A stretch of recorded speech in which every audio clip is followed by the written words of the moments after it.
How many repeats does your Notion have? 0, right? But the Grand Life Planner has 27 repeats for all your needs. Since Notion never had repeats before, I thought I'd make this video to make a quick demo on how Notion repeats will work. So let's start.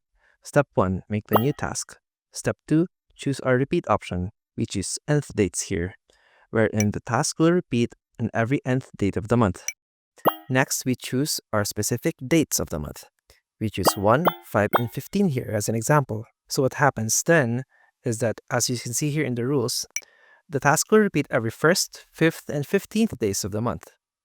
And the reminder will tell us which of these days is the next. Since today is November 25, the next repeat will be December 1. So now let's see how it goes.